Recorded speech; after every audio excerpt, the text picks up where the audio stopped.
Hi guys, welcome to video number 2 on the osteoporosis review. So I'm going to go over, just a few of the questions that I thought were most relevant from the small group session of the physiology. 3 and 4 were really central to activity 2, so I'm going to start with that. You asked Susan about her diet. It consists primarily of eggs, cornflakes, potatoes, macaroni, crackers. Only rarely does she consume meat or green vegetables. She does not eat dairy products.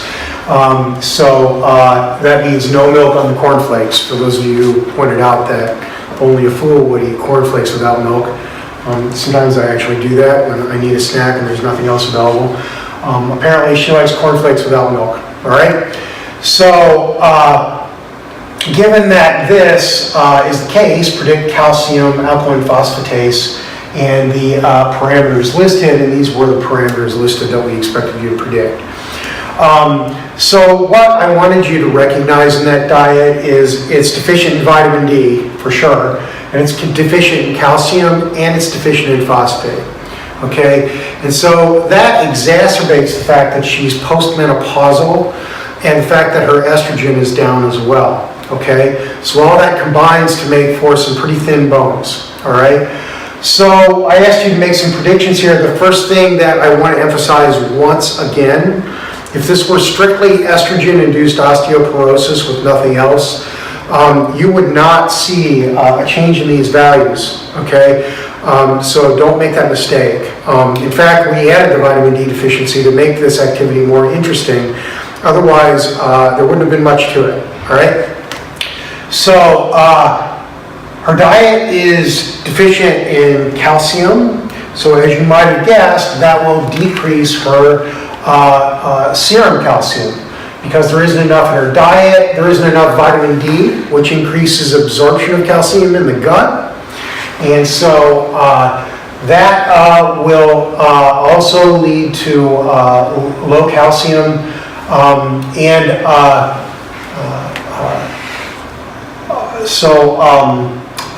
that causes her bones to be weakened, right, due to osteolysis.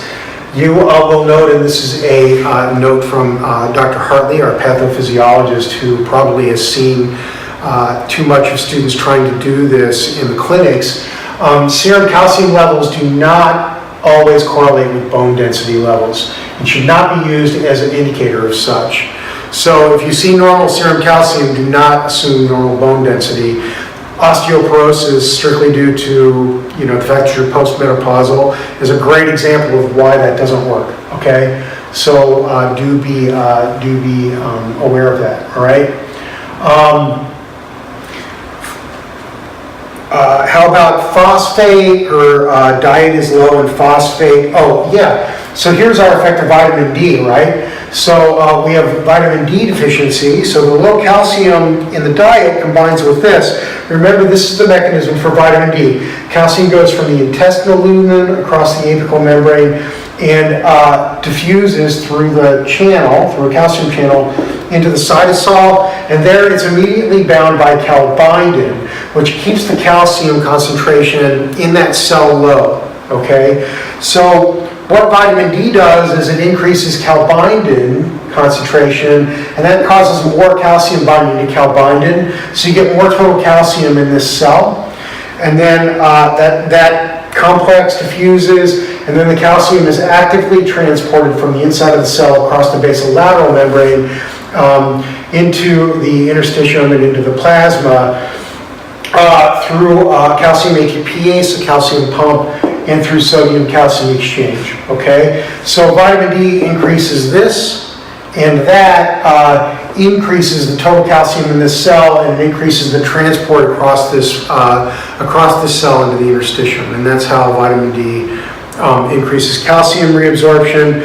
There is another pathway here where calcium is trapped in vesicles through endocytosis, and then exocytosis takes place across the basolateral membrane. You get calcium transport that way as well. Don't forget that PTH increases the conversion of 25 hydroxyvitamin D to 125, and that will increase this as well. So PTH indirectly increases the intestinal absorption through making more vitamin D. Okay? And there it is right there. All right? So phosphate, low phosphate, So low calcium, what does that do to PTH? Low serum calcium is detected by your parathyroids. Your parathyroids secrete PTH in response to that to try to hydrolyze bone and increase plasma calcium. So you get more hydrolysis of bone with increased PTH, right? Here's your low serum calcium, and your parathyroid secretes more PTH in response to that, and that makes a high serum PTH, okay? And that raises your serum calcium back toward normal. Now, of course, in this case, the vitamin D deficiency and the calcium deficiency in the diet is severe enough to where you don't get back to normal. Your serum calcium is still low, your parathyroids are still trying to increase it, and so your parathyroid hormone is still high, and you get this chronically high PTH concentration because you've got chronically low serum calcium, okay? All right. As far as what happens with phosphate, we've got low phosphate in the diet. That would decrease phosphate. Don't forget about the effect of PTH on phosphate as well. So what does PTH do? It acts on the distal convoluted tubule to increase calcium reabsorption from the tubular lumen here into the interstitium and into the serum. So you've increased this process in the distal convoluted tubule, and that is all you need to know. Increased reabsorption here. PTH also decreases phosphate reabsorption in the proximal convoluted tubule. So this is distal, this is proximal, okay? And by decreasing reabsorption, it causes you to urinate more phosphate, and it reduces your serum phosphate even more. So you've got a reduced phosphate in the diet, but then you've got an extra low phosphate concentration in the serum because you're urinating more phosphate at the same time, okay? So you get a double whammy there on the phosphate, so this phosphate ends up being really low, okay? Something that's worth remembering. So there's our phosphate, decreased due to the dietary problem and due to the increased PTH. Alkaline phosphatase is elevated due to increased bone remodeling, okay? And you will notice alkaline phosphatase comes into this process through TNAP. So you find alkaline phosphatase really in two regions. The liver, if you get liver problems, you'll find an increase in alkaline phosphatase, and in the bone. And in the bone, it's in the form of TNAP, okay? Her liver enzymes were fine, so we know that the increased activity isn't coming from the liver, it's coming from the bone. Now, TNAP, increased TNAP activity increases mineralization, okay? Her problem is she's got more osteolysis. So you may ask yourself, why is this increasing if it increases mineralization when in fact what we're seeing is an excess in osteolysis? And the reason is because you're getting, with the increased osteolysis, you're getting increased bone turnover. So let's take a look at our PTH here. We have the effect of PTH is to increase osteoclastic activity, which makes sense, but you also increase osteoblastic activity. Don't forget that these two things are connected. The increase in osteoblastic activity causes your secretion of things like macrophage colony stimulating factor and RANKL, and that will increase your osteoclastic activity. So these are connected, and they actually both increase. The key is knowing that this increases more than this, and so the net effect is to break down more bone than you're forming. But you're getting increased bone formation too. And because you're getting increased bone formation too, you're getting an increase in alkaline phosphatase activity, okay? So these two things go together, and because they go together, even though the increased alkaline phosphatase activity is an indicator that this is up, it also is an indirect indicator that this is up as well. And so you can use the increase in alkaline phosphatase activity to infer that you've got a bone problem or you're breaking down too much bone, okay? Okay, and finally, all of our forms of vitamin D are down. The 25-hydroxy, the 125 is the active form, the 24-25 is the inactive form. They're all down because the dietary vitamin D is down. So this is down, she's not getting enough exposure to sunlight, that means this is down, and if this is down, then you're not making enough 25, because there isn't enough there to begin with.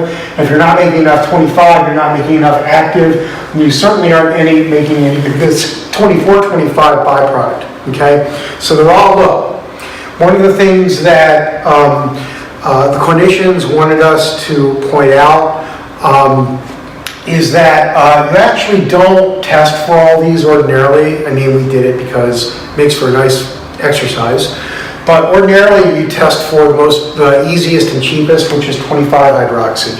And you only test for 125 if you think maybe in specific circumstances that are sort of outlined in the faculty guide that you guys all have now. Okay. Susan is postmenopausal. What effect does this have? So estrogen and testosterone increase osteoclastic and osteoblastic activity, but they increase osteoblastic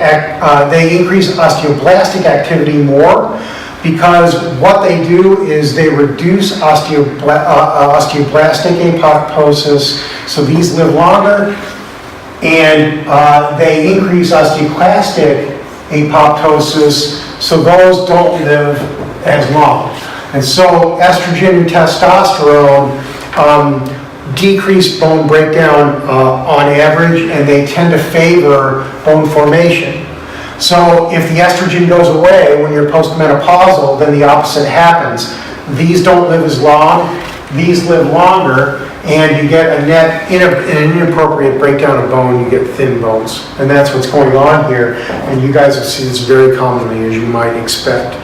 They say that the most common cause of death in old men is putting on their pants, because what they do is they get up in the morning, they put on their pants, they fall down, they break their hip, and they catch pneumonia and they die because after breaking their hip, basically.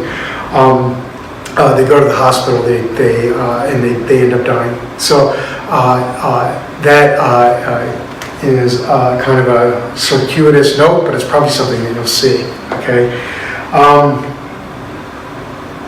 Okay, and once again, I emphasize that the calcium levels don't change. The reason we're emphasizing this is because this is so common that you may see it on USMLE. I mean, and you're expected to know that. You know, you won't necessarily see a change in the blood chemistries if you've got osteoporosis, right?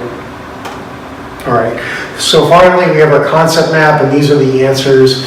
Decreased dietary vitamin D and too little exposure to sunlight leads to reduced vitamin D, which leads to too little calcium absorbed in the intestine, which is the major effect of vitamin D.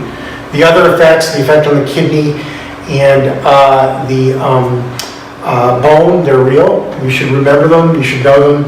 But the major effect of vitamin D on the intestines, that reduces plasma calcium in addition to reduced dietary calcium. That leads to increased PTH. That leads to increased osteoblastic production of osteoclastic activators, which leads to more bone breakdown. And the fact that she's postmenopausal leads to increased apoptosis of osteoblasts. They don't live as long. Reduced apoptosis of osteoclasts. They live longer, and that's because of the reduced estrogen. And that also leads to the increased bone reabsorption. That helps increase plasma calcium back toward normal. Of course, you don't get all the way back because what you see in this patient is a reduction, but it isn't as bad a reduction because of this response here and with PTH, but your bones become thin and they fracture more easily, all right? Okay, and that is all I've got. Thank you for your attention, and good luck on the formative quiz.